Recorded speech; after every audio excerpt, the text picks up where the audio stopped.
the closing doors, please. Hi. Can you tell me your name and where are you from?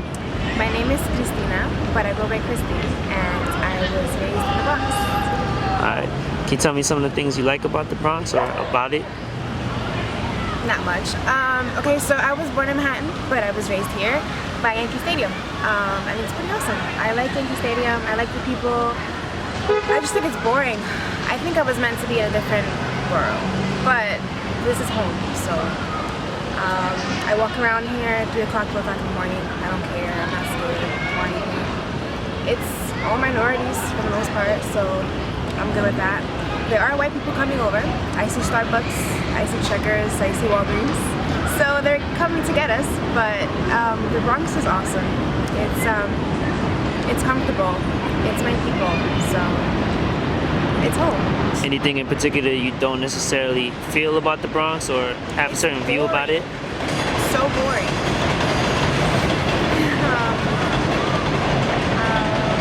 Besides Botanical Gardens, Yankee Stadium, Bronx City Island, there is nothing here.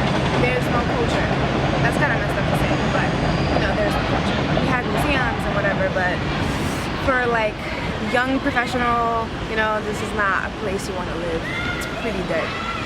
But that's why I always go to Brooklyn and Manhattan for life. Can you tell us about like some history, like music-wise from here? Well, as we know, Jennifer Lopez, Breaking Down Bronx projects. You have Big Pun and Big Fat Joe. They all came from projects from here. So we do have great artists who came from here. Even Kerry Washington lived in the projects before she made it big, not too far away from here. So it's pretty cool. It's a place of love and possibility. But like once you get out, you get out. Like you don't really come back. That's the goal. But I don't know. You have to dig around in the Bronx to find the hidden treasures. Honestly, it's not a front. Looking pretty flashy today with your fashion. You know it's New York Fashion Week? Yeah, of course. I live and breathe Fashion Week. I wish. Can you tell us about like New York City fashion? Like what's it like for a girl, like fashion-wise, its style? Okay, so Bronx is very hood. This part of the Bronx, South Bronx, honestly. The Bronx is broken into sections. So if you go by Pelham, City Island, that's rich white folks. They dress different. They do the whole Jersey thing, the whole heels and stuff. Then you have other parts of the Bronx that are just like ratchet. Can you compare the different boroughs? Yeah, Queens, I don't know about Queens, sorry. But Brooklyn, I feel like it's coming up, obviously gentrification, but I feel like that's where it's at. It's happening right now. There's tons of like bars and stuff and art galleries, and that's where the youth is going. I like Brooklyn personally. It's just, I feel more comfortable there. There's definitely more fashion. It's more of a mixture of the races. Here in the Bronx, it's a lot of like hoop earrings and Jordans and jeans and stuff. Manhattan depends what part of Manhattan. I love Harlem. Harlem is everything. But Harlem is getting white too. So that's kind of weird. But the islands, I don't know about Staten Island and Long Island. I know people from there and they're a different breed. They're not New York City to me. New Jersey, it's a different country. Like, they're just different. But I don't know, I think the Bronx has a lot to offer, but it's not your go-to place for fun. It's not your go-to place for fashion. It's not your go-to place for education. It's not your go-to place for anything, honestly. You just live here, but you party elsewhere. What's the difference between now and growing up? Well, growing up, I feel like it was more dangerous growing up. But I had more freedom when I grew up, when I was growing up. Like, we were running around, kids here like, running around by themselves. Like, they're grown little people, I feel like. But it's definitely changing. As I said earlier, we have a Starbucks now in 161, which is unheard of. We have a Walgreens, which is unheard of. They're breaking everything down. We have 2 courthouses now. And that's a big deal because the more courthouses, the more suits come, the more everything changes. So what they're doing now is they're buying off people. People who live along here, they're offering them thousands and thousands to move out and leave so they can take over these apartments and bring in new tenants, aka people with money, not minority.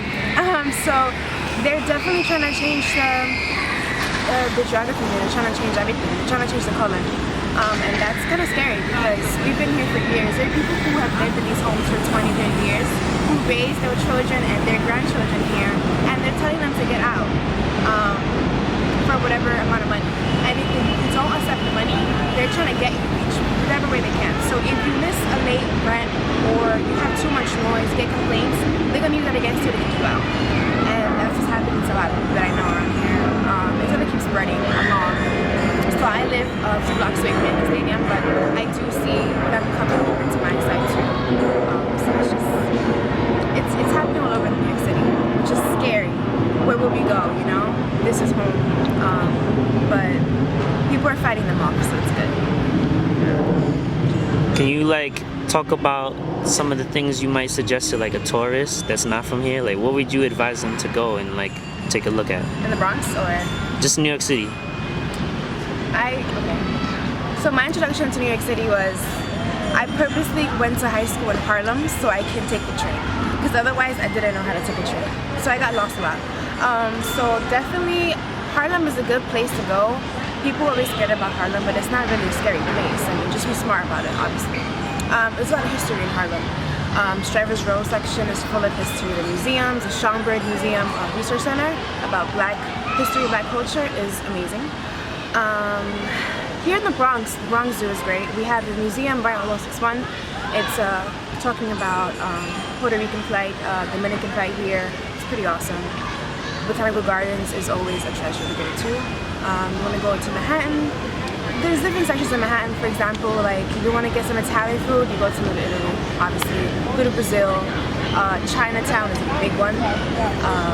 And that goes right across Brooklyn. So that's pretty awesome. Queens, there's a lot of big Middle Eastern presence in Queens, and Japanese and Chinese. So that'd be great. People to go to Queens and Flushing and all that. Tons of clubs there too. It's just, New York City is just everything you want. Just pick a borough, honestly. Pick a borough. Pick a section of a borough. So around here, so in my family, we're all educated. We all got our 4-year degrees, we're all gonna get masters and whatnot. So we have kind of standards, you know? I always tell my mother, all I ask is minimal for a bachelor's degree, for you to try to talk to me. In my block, I dare say we're like, me and my sisters are the only ones who have not been to jail or gotten pregnant at this age. All the girls where I'm from don't finish college, don't finish high school, don't make it to college, or just work 9 to 5 just to pay bills and stuff. They don't really have a vision past of just next week. And that's not their fault, you know, that's just how life is set up for them, or that's how they think their potential goes. I know better than that, so it's just kind of, so the guys here, a lot of drug dealers, I guess, a lot of wannabe thugs. I don't care, I don't pay attention to them. But yeah, they do the cat calls. They do the cat calls. They do the, hey mom, what's up?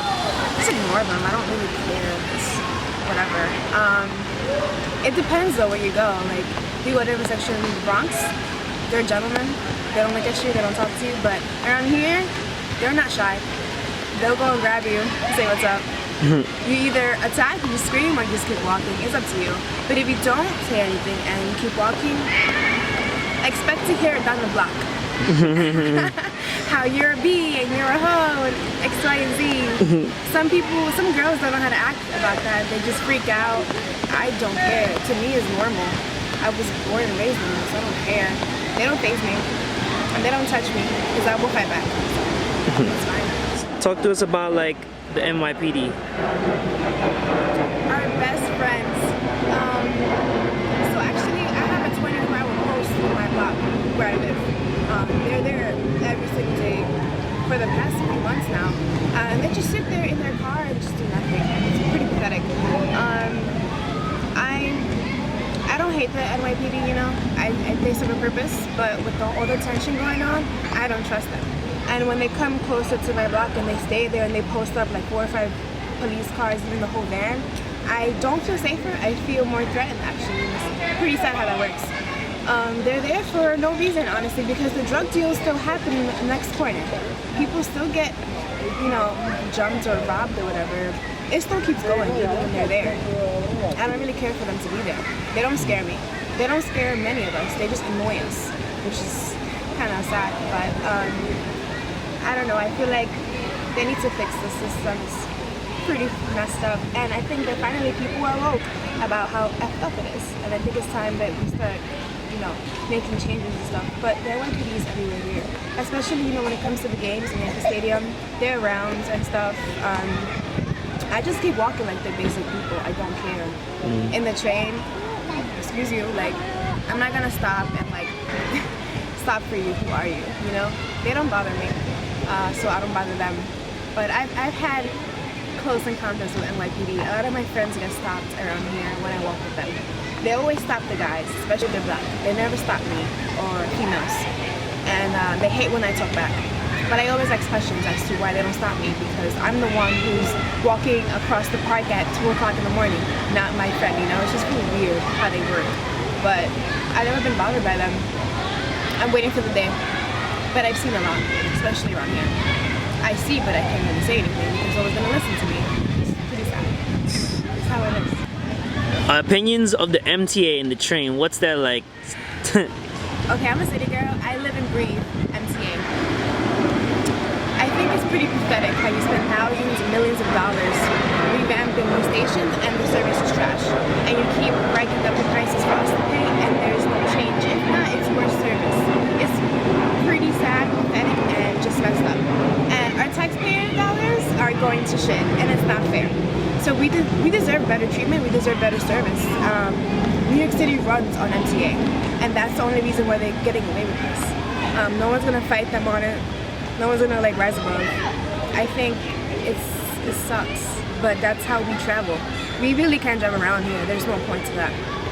I don't know, why would you drive when you take the train somewhere, the bus? I love MTA only because that's all I know, but I don't like how they're doing things. And I feel like every year it gets worse and worse and worse. It keeps going up and it's not gonna stop. I wish it would, because it's taking so much out of our paychecks. The prices go up, but our paychecks don't. So it's just like, I'm spending $117 on an unlimited Metro card for a month. That's a cell phone bill. How does that make sense? It's crazy. I've gone to like Philly and other states and cities, and their metro system is cleaner and more effective. It's just crazy. But then again, it's New York, so we're the shit.